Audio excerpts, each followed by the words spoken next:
Entonces tú no le ves una mayor afectación No, en cuanto a los costos del no, en combustible. realidad no, porque además que, por ejemplo, es como lo de la gasolina super, ¿no? ¿A quién le afecta que la gasolina super cueste más? ¿Cómo están mis queridos amigos? Bienvenidos a un nuevo encuentro en Cadena TV Online. Y en esta parte de la entrevista, en nuestro segmento, hemos invitado a un profesional que también me ha dicho que es artista y profesor del bachillerato, a quien lo vamos a conocer. Su nombre es Marcelo Manosalvas. Y pues me gustaría que te presentes con toda la audiencia de Cadena TV Online. Bueno, muy buenos días con todas y con todos. Yo quiero agradecer por este espacio a Cadena TV. Bueno, y yo soy un artista plástico profesional. Y me gradué en el 2005 en el glorioso Instituto Superior de Artes Plásticas Daniel Reyes. Y posterior a eso, pues como todo buen artista, uno mismo se es gestor cultural. Desde ahí hasta ahora nunca hemos dejado de estar en este quehacer artístico, ¿no? Y posterior decidí también abrazar la carrera de Derecho. Soy abogado igual. Y también he abrazado la docencia. Ahora estoy trabajando en la unidad educativa Ibarra, en el Colegio Ibarra, en la sección del bachillerato. Bienvenido, mi querido Marcelo, y pues le cuento que tenemos algo en común, ¿no? Somos multifacéticos, yo también soy abogada, bueno, y me dedico a muchas otras cosas, al igual que usted, como estoy viendo y conociendo. Y para iniciar con la entrevista, les vamos a informar a las personas que nos están viendo que vamos a tomar un tema bastante importante de actualidad, que es sobre la consulta popular que se dio, ¿no? En este 20 de agosto pasado, donde se eligió a las autoridades nacionales, pero también se realizó este referéndum y pues vamos a adentrarnos justamente a la consulta del Yasuní ITT. Bueno, primero yo creo que hay que ver algunos antecedentes, ¿no? El tema de la consulta popular es una iniciativa de los sectores sociales, populares, ambientalistas, ecologistas, que hace 10 años, haciendo como una visión de que el petróleo ya se estaba agotando en nuestro país. Recordemos que en esa época el gobierno de Rafael Correa vendió por adelantado al gobierno chino por más de 200 millones de dólares nuestro petróleo. Entonces, fruto de eso, había la necesidad de explorar nuevos campos y uno de estos era el Yasuní ITT. En función de eso, estos sectores sociales y populares decidieron recolectar firmas para ver la posibilidad de hacer una consulta popular. Nosotros aquí en Imbabura, junto con Yasunidos, hicimos una recolección de más de quizás unas 25.000 firmas. Y a nivel nacional tengo entendido que fueron como 700.000. Sí, el padrón es el 5% del padrón. Ya. Nosotros sobrepasamos ese porcentaje a nivel nacional. Más del doble de firmas que se requería se logró recolectar porque había una muy buena aceptación en la juventud. Solamente para que tengan una idea, nuestra compañera Giselle Guerrero en esa época en la UTN recogió 8.000 firmas en 2 días. Ay, qué Había una bien. muy buena aceptación de esta iniciativa por la consulta popular hace 10 años, ¿no? Una vez que se cumplió con estos requisitos, el gobierno de Correa, pues obviamente, como era un gobierno autoritario, totalitario, ¿no? Y tenía la mayoría en la Asamblea además, no dio paso a la consulta popular con falsedades, ¿no? O ¿Y sea, cuáles serían esas diciendo, falsedades? argumentando de que no se cumplió las firmas, de que los formularios estaban mal, que las cédulas no coincidían. En realidad un montón de argumentos que fueron falsos, ¿no? Ahora, luego de 10 años, resulta que después de haber interpuesto algunos amparos, algunos procesos, la justicia nos da la razón y ese dio paso o se determinó, ¿no es cierto?, de que en realidad se cumplió con todos los elementos, ¿no es cierto?, y se dio paso a la consulta popular. Por eso es que fuimos a estas elecciones no solamente a elegir a presidentes, vicepresidentes y también a asambleístas, sino también a la consulta popular del Yasuní. Esto es bien importante porque, pues, bueno, como si bien se dice, la justicia tarda, pero pero llega, pero ¿no? llega en algún momento. Entonces, en realidad, después de 10 años, que nosotros en esa época más jóvenes, digamos así, fuimos como protagonistas de esta lucha con varias jornadas artísticas, incluso de toma de espacios. Recién le mandaba a hacer una fotito que me encontré ahí gracias al Google Fotos, ¿no? De hace Ya. 10 años recolectando estas firmas en el mercado Amazonas. En realidad a uno le llena de nostalgia, pero también le mira, ¿no es cierto?, como ese hecho de que estas luchas que parecen que no se fueran a realizar, que no se fueran a cumplir, después de mucho tiempo pues las vemos cristalizadas. Y también hay que agradecer a la ciudadanía que hoy en día pues votó a favor del Yasuní, votó a favor de la vida, votó a favor de la conservación de las especies, de la mega diversidad que tiene nuestro país. Y obviamente yo creo, ¿no?, que esto nos da una nueva esperanza, porque nosotros aquí en Ibarra y en el Ecuador y a nivel mundial vivenciamos lo que son el cambio climático, ¿no? Y cómo nos afecta. Uno ya no se puede soportar los tremendos solazos que se desarrollan o los fríos en las madrugadas y eso que vivimos aquí en un La alta clima radiación que y estamos la pasando. radiación que se ha generado. Sin embargo, no hay un nivel de conciencia sobre estos temas medioambientales.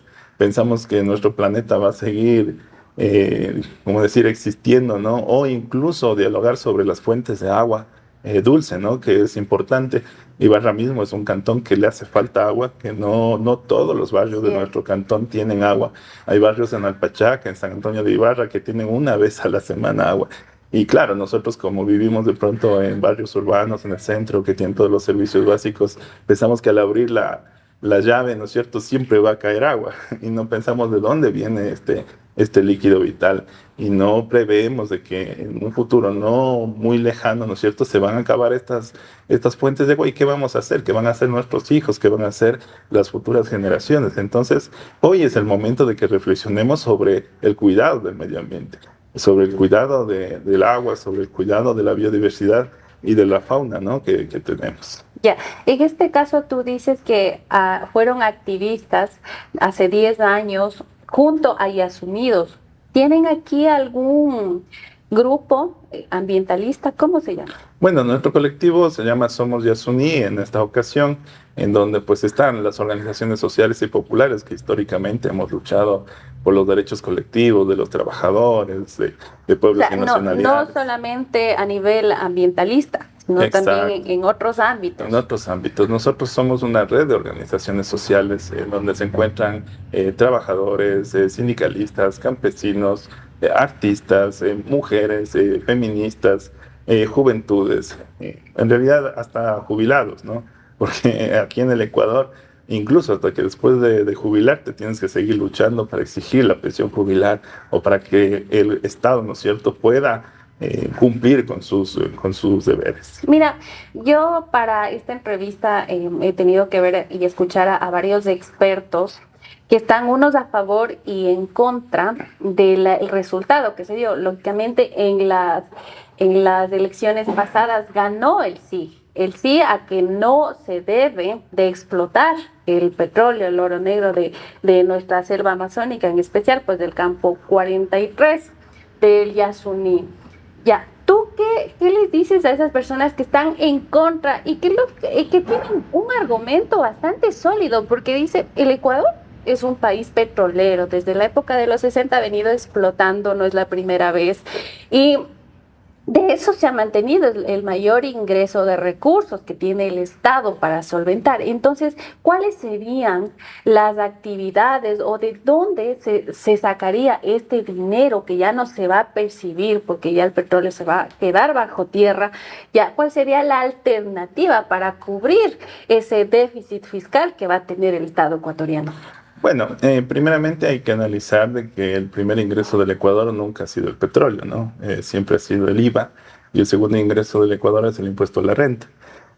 Y estos dos impuestos lo pagamos absolutamente todos los ecuatorianos, menos los grupos de poder, menos los ricos.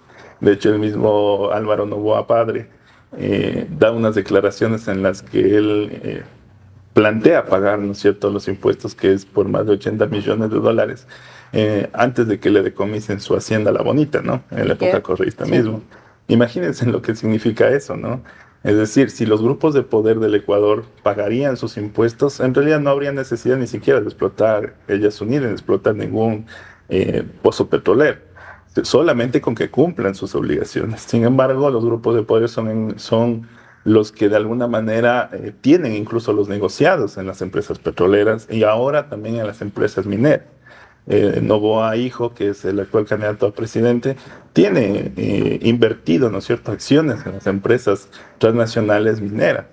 Entonces, obviamente, pues estos son los elementos que hacen que nosotros argumentemos de que el petróleo no ha tenido ningún beneficio para las y los trabajadores. Es decir, los 18 millones de ecuatorianos no nos hemos beneficiado del petróleo porque incluso pagamos el precio de la gasolina y el diésel y los derivados como el aceite a los precios internacionales. Miren que Chávez en Venezuela, solo para hacer como una comparación, cuando nacionalizó las empresas de explotación petrolera, el petróleo llegó a costar menos que el agua, ¿no? Y esto permitió inyectar en el aparato productivo para que las diferentes, pues, tanto los transportistas como también empresas puedan dinamizar su economía. Es distinto, ¿no? Aquí no hemos nacionalizado a las empresas transnacionales, tampoco es que hemos tenido mayor beneficio.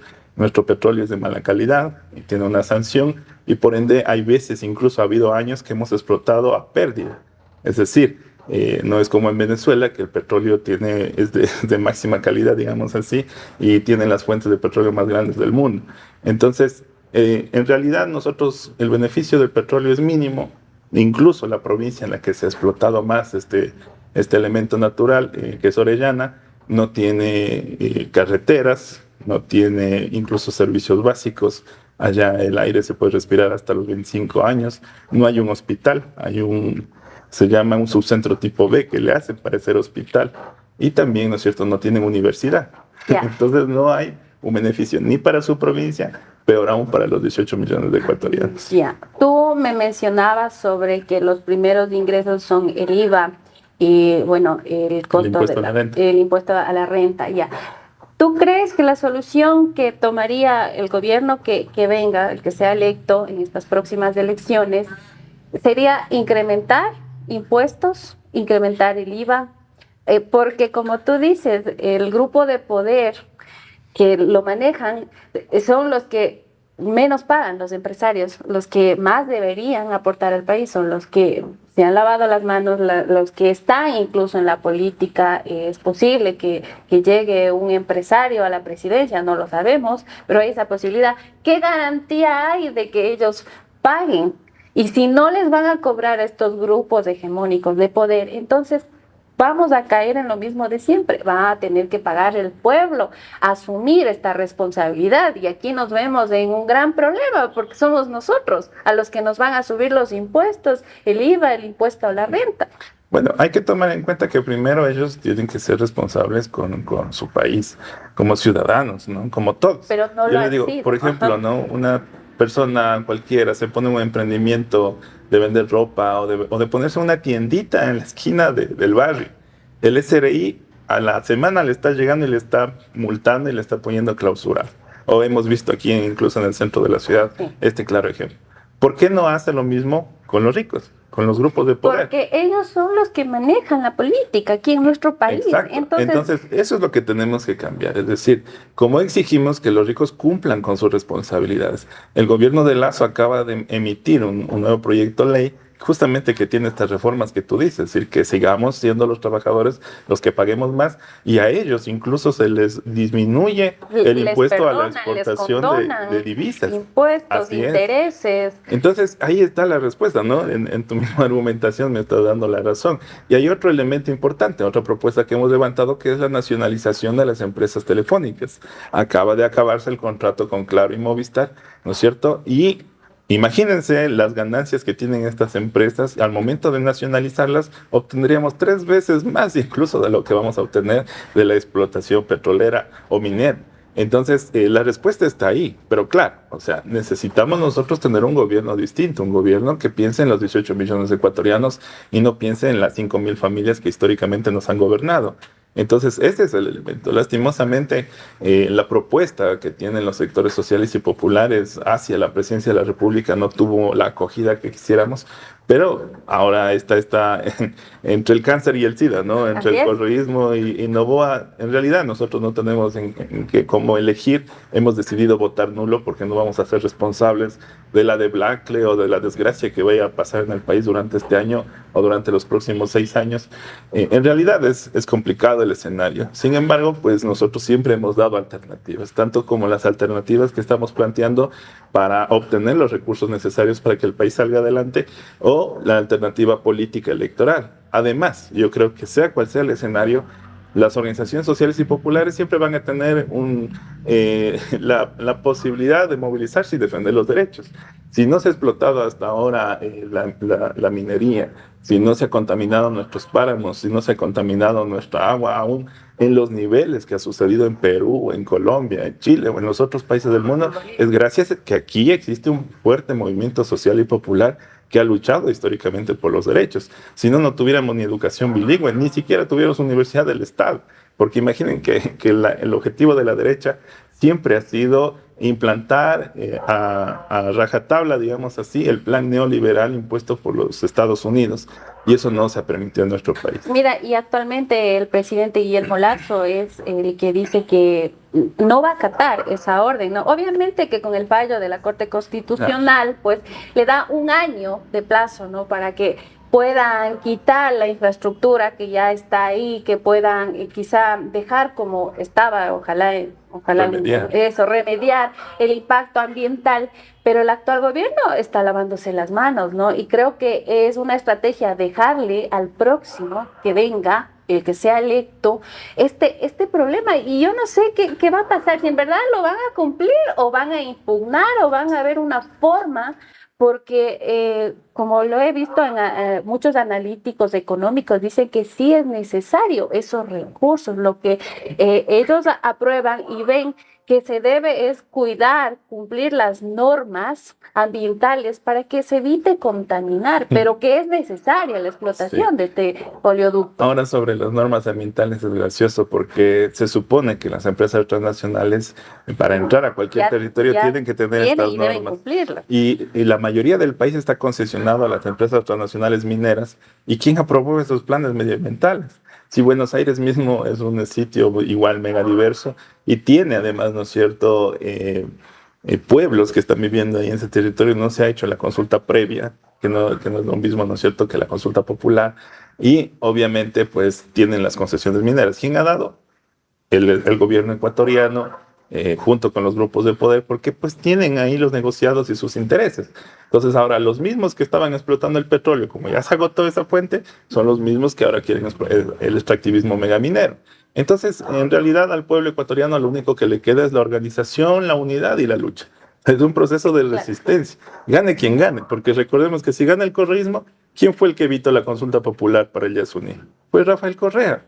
Ellos son los más interesados en la explotación petrolera. Noboa, por lo menos en el debate, dijo que no explotaría el Yasuní porque estaría explotando a pérdida, que es el argumento que nosotros hemos llevado durante mucho tiempo. Entonces, pero él tiene el interés en la extracción minera, como ya lo dije, ¿no es cierto? Tiene ya ahí sus inversiones, ¿no? Entonces, obviamente no es en este momento en el Ecuador, el desarrollo del país no está pasado del extractivismo petrolero al extractivismo minero. Está en función de buscar una alternativa real que genere fuentes de trabajo. ¿Cuál es nuestro fuerte? Es justamente la agricultura, es justamente el turismo, es justamente el arte y la artesanía. San Antonio de Ibarra es la cuna del arte y la artesanía. Aquí nosotros en nuestro país tenemos la ventaja de hacer todavía cosas a mano. En Europa se quedan locos viendo los trabajos que hace San Antonio de Ibarra.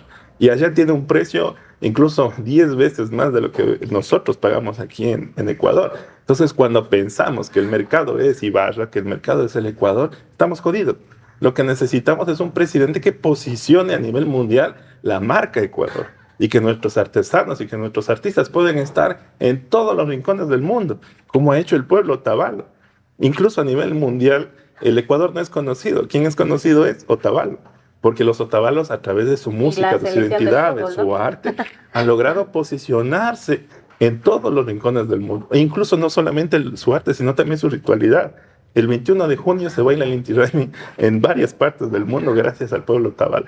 Entonces, los otavalos nos han dado un ejemplo de cuál es una de las vías de desarrollo del Ecuador, que es el arte y la artesanía y el turismo.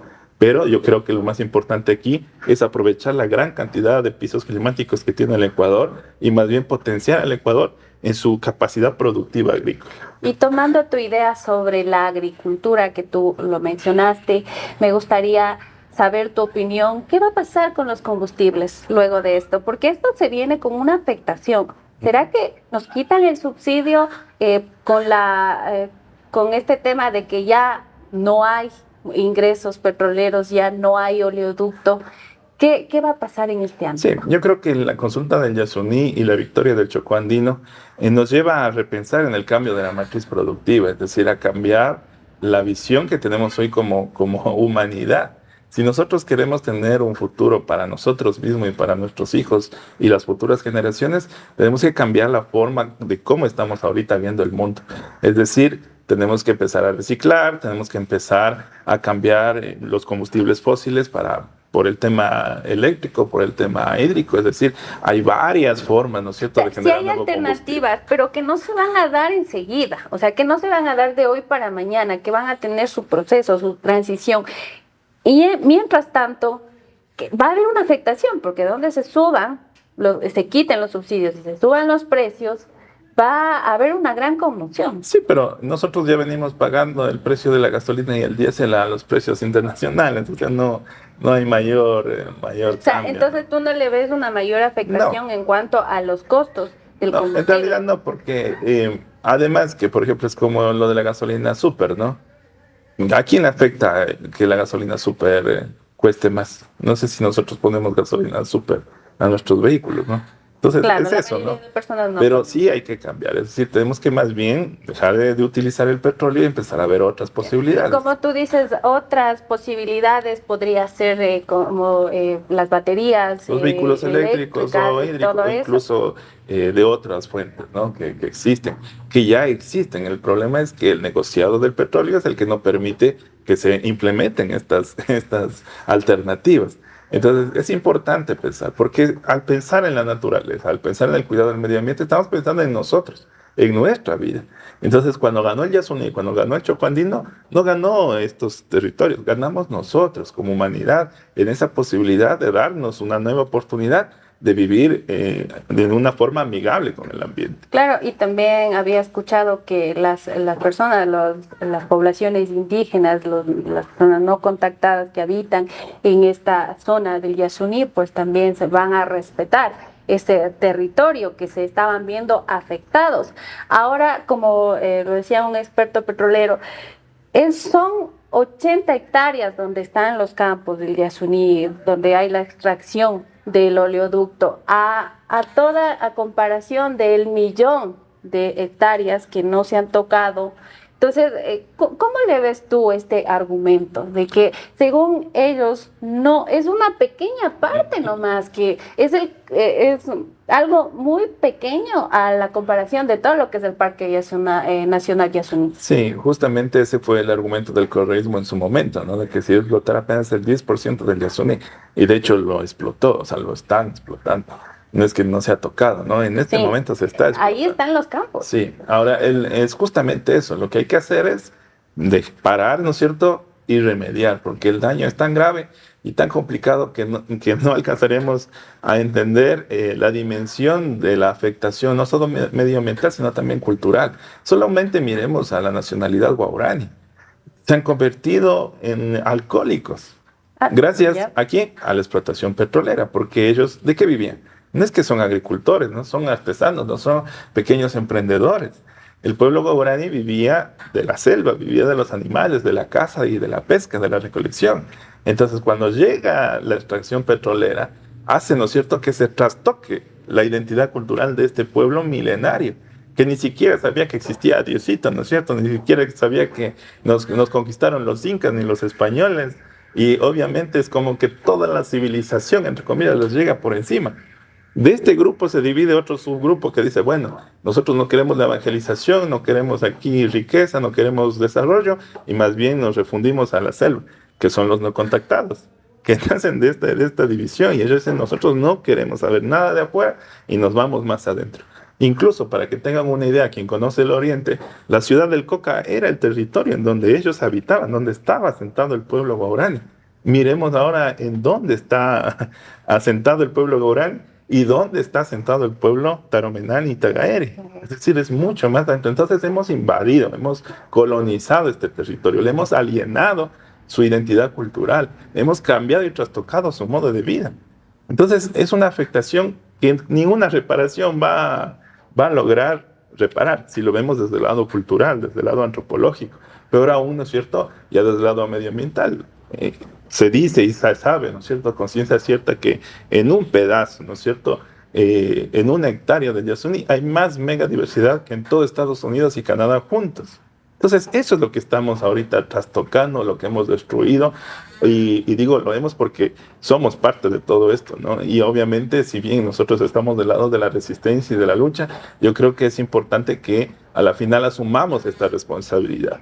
Me parece que este es un tiempo importante de reflexión, de poder, como ya dije, no solamente hablar de estos problemas del petróleo o de la minería, sino también adentrarnos al tema del cuidado del agua y también de la trata, de los desechos sólidos y de todo lo que significa la basura y la contaminación en las ciudades y en el país, ¿no? Y sin hablar del planeta, porque al final el planeta entero tiene que hacer conciencia de que tenemos un solo hogar y que lo estamos destruyendo, y que de todas las extinciones que ha habido en nuestro planeta, porque ha habido otras extinciones que no han sido por culpa de los dinosaurios, sino por culpa de fenómenos externos, esta extinción que va a pasar en el planeta Tierra es culpa del mismo ser humano. Es una estupidez, o sea, como los seres humanos más, o los seres más inteligentes del planeta son los que provocan su propia autodestrucción, ¿no? Hay quienes dicen que es bueno dejar por ahora el petróleo bajo tierra, como quien dice, como una alcancía, que ahí está el dinerito guardado para cuando el Ecuador en algún momento necesite estos recursos económicos, pues lo explote. ¿Tú qué opinas sobre eso? Sí, Estados Unidos hizo lo mismo, ¿no? Ellos tienen sus reservas petroleras bien guardadas y vieron a toda Sudamérica como esa posibilidad de gastarse estos recursos. Porque recuerden que nuestro continente lo que tiene es gran cantidad de recursos que no han sido explotados, ¿no? Y países como Perú, Colombia, Bolivia, ¿no es cierto?, y Ecuador han logrado de alguna manera mantener. Estamos en el siglo XXI, ya a puertas del XXII, y no es cierto que todavía tenemos recursos naturales, lo que los otros países se han agotado absolutamente todo. Incluso, si recordamos la historia, los huracanes, ¿no es cierto?, y todo los fenómenos que vive Estados Unidos fue fruto de la excesiva extracción de los bosques que están en Estados Unidos. Estados Unidos es como un continente, ¿no?, como un continente pequeñito. Entonces, en realidad, ellos al inicio, cuando nacieron como nación, empezaron a comerse todos los recursos naturales. Acabaron con los castores gigantes, acabaron con los bisontes, acabaron con los bosques originarios, y eso generó la primera tormenta eléctrica, luego generó los huracanes, luego generó los siguientes desastres naturales. ¿Provocados por quién? Por el mismo ser humano. Entonces, al ver eso, decidieron guardar su petróleo. Bueno, hay todo un continente para explorar. Y empezaron primero con el ALCA, luego con el TLC, ¿no es cierto?, a generar estos supuestos convenios para sacar a estos países pobrecitos, ¿no es cierto?, en vías de desarrollo, darles la posibilidad de desarrollarse, y más bien es el interés de comerse los recursos. Yo pienso que el petróleo que se quede ahí, más bien hay otras formas en las que nosotros podemos generar energía, incluso mirando incluso los volcanes que tenemos, se puede generar energía desde ahí. Y hay otras fuentes, hay otras formas, ¿no es cierto?, que tiene que generar. Incluso la tecnología nos permite ahora desarrollar nuevas formas de tener estos combustibles de otra manera, ¿no? Marcelo, ¿y usted cree que es necesario que Ecuador procese todo el petróleo aquí sea procesado, o sea, que no tenga que importar, porque aquí se procesa una mínima cantidad y lo demás tienen que traer porque no lo abastecen? ¿Cree que es necesaria una refinería así como la del Pacífico, como la que ha propuesto? Los estudios dicen que lo mismo que nosotros hemos ganado, las ganancias que nosotros hemos obtenido de la explotación, de la extracción petrolera, son los mismos recursos que hemos invertido en comprar los derivados del petróleo. Entonces, claro, o sea, ahí vemos, por eso decía, ahí nuevamente es otro argumento en función de que el petróleo no ha beneficiado al Ecuador. Si nosotros pudiéramos procesar los derivados y venderlos a bajo costo, es decir, que el petróleo, que el diésel, que la gasolina se invierta en el transporte público, en el transporte pesado, en el transporte de los pequeños emprendedores o en implementar, ¿no es cierto?, a las pequeñas industrias. ¿Sí? Dinamizaríamos la economía del país. Sin embargo, no es así. Nosotros pagamos el precio de la gasolina, el diésel y los derivados a los estándares internacionales. Y siendo un país productor de petróleo. Entonces, no hay mayor beneficio. Por eso es que hubiera sido bueno antes, ¿no? Desde los 70 haber implementado una refinería, lo cual no se hizo. Ahora estamos llegando a la etapa final del petróleo. No va a haber una nueva etapa. Es decir, ahorita con lo del Yasuní se genera un precedente en función de que el Ecuador ha dicho que el petróleo se conserve bajo tierra y que es más valioso que el petróleo o que el oro, en el caso del Chocó andino, la vida, ¿no es cierto? Entonces, preservar la vida nos va a dar a nosotros también la permanencia en este territorio. Ya, mira, también había escuchado que posiblemente, bueno, ya Ecuador deja bajo tierra el oleoducto. El país vecino, porque estamos en frontera con Perú también, ¿puede hacer algún campo desde su lado, desde su territorio y subterráneamente construir túneles y extraer el petróleo? ¿Hay esa posibilidad? Es gracioso porque lo mismo que decía de la cordillera del Cóndor, ¿no? Recordemos cuando fue la guerra entre Ecuador y Perú, que también es un hecho histórico bastante bochornoso, digamos así, para nuestro país y para Perú también, ¿no? Porque a la final Estados Unidos era el árbitro y era el juez y era el que ahora está explotando el petróleo en Perú, ¿no? Digo, el oro en el Perú, en la cordillera del Cóndor. Entonces, en realidad es bastante complejo por el tema internacional. Ahí yo creo que se plantea una serie de cosas como para desviar la atención del verdadero problema, ¿no? Entonces, yo creo que es importante que nosotros cambiemos el chip, ¿no es cierto?, de que solamente el petróleo es como la fuente, y más bien lo que necesitamos ahora es regresar a ver en lo que realmente éramos buenos y en lo que realmente somos buenos.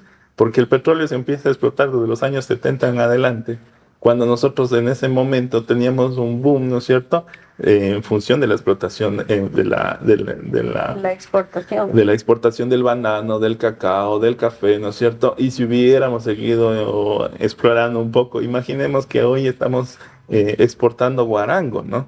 Que nosotros le teníamos ahí en nuestras comunidades como hierba mala, porque el guarango crece nomás pues en las montañas. Y discúlpame, ¿para qué se utiliza el guarango? Yo no conozco. Claro, la verdad es que esto han sabido utilizar en otros países, nosotros no lo utilizamos, ¿no? En realidad no lo utilizamos, por eso es que digo que lo teníamos como hierba mala, ¿no? Pero Urcuquí nos ha dado ahora el claro ejemplo de que tenemos riqueza, tanta riqueza en nuestro país y en nuestra provincia, y es que hasta una lo que fruta, creemos... es algo medicinal, que es el Sí, guarango. es algo como medicinal, es como una vainita como de frijol, pero grande, ¿no? De pronto la gente que vive en el campo se la ubica, pero la están, en este caso, pues, exportando a otros países, y esto va a ayudar a las comunidades que de alguna manera en su territorio se desarrolle esta planta. No se diga el tema de la sábila, ¿no es cierto?, que ya desde hace mucho tiempo, hasta nosotros consumimos ahora los shampoos de sábila y los jabones de sábila, y etcétera, etcétera. O el aguacate, ¿no?, que incluso hasta los grandes empresarios han invertido ahora en el aguacate. Aquí en el sector de Chaltura tenemos grandes plantaciones de aguacate en Vampiro que generan derivados, al igual de cosméticos y otras cosas que otros países consumen. Por eso es que yo decía que no solamente hay que pensar en el mercado Ecuador, es decir, no es que aquí los ricos producen o Álvaro Nova produce para vender al Ecuador.